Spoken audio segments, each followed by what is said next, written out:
Assalamualaikum warahmatullahi wabarakatuh. Nama saya Zahra Afriani dari kelas 11 MIPA 3, absen 29.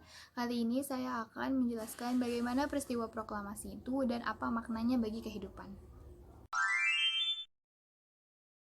Diawali pada tanggal 6 Agustus 1945, sebuah bom atom dijatuhkan di kota Hiroshima, Jepang oleh Amerika Serikat yang menyebabkan penurunan moral semangat tentara Jepang di seluruh dunia.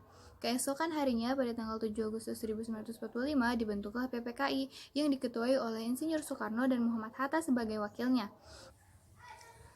Pada tanggal 9 Agustus 1945, bom atom kedua dijatuhkan di kota Nagasaki sehingga menyebabkan Jepang menyerah kepada Amerika Serikat. Di sisi lain, Soekarno-Hatta dan Rajiman Widyadiningrat diterbangkan ke Dalat Saigon, yaitu pusat tentara Jepang, untuk menemui Terauchi.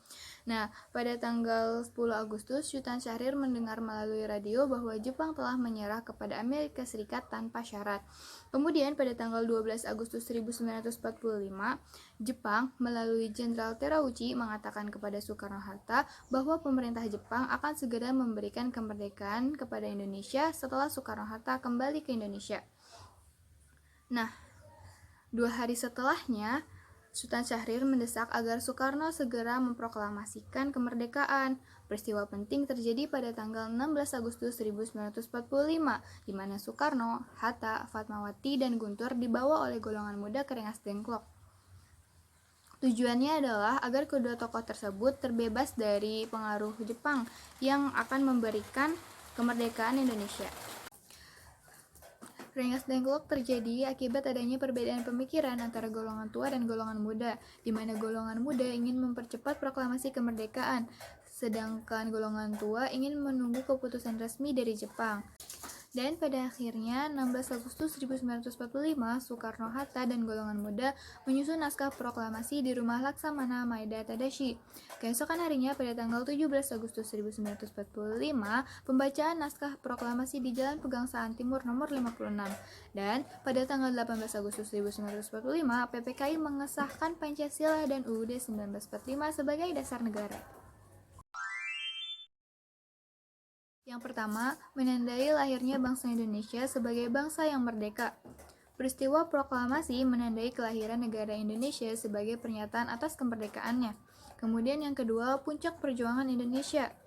Bangsa Indonesia dijajah bangsa Eropa dan Jepang sangat lama. Penderitaan rakyat membuat bangsa Indonesia bertekad untuk menjadi bangsa yang merdeka, sehingga ketika pembacaan proklamasi adalah puncak perjuangan bangsa Indonesia, akan tetapi bukan akhir dari perjuangan. Yang ketiga, pengakuan kepada dunia luar.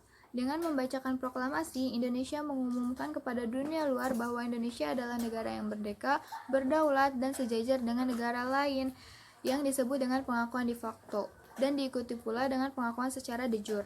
Kemudian yang keempat, bukti bahwa Indonesia merupakan bangsa yang mandiri. Hal ini dibuktikan oleh para pemuda yang menginginkan proklamasi tidak dicampuri oleh Jepang. Yang kelima, tonggak sejarah bangsa Indonesia. Pembacaan teks proklamasi merupakan awal dari masa kemerdekaan Indonesia yang terbebas dari belenggu penjajahan.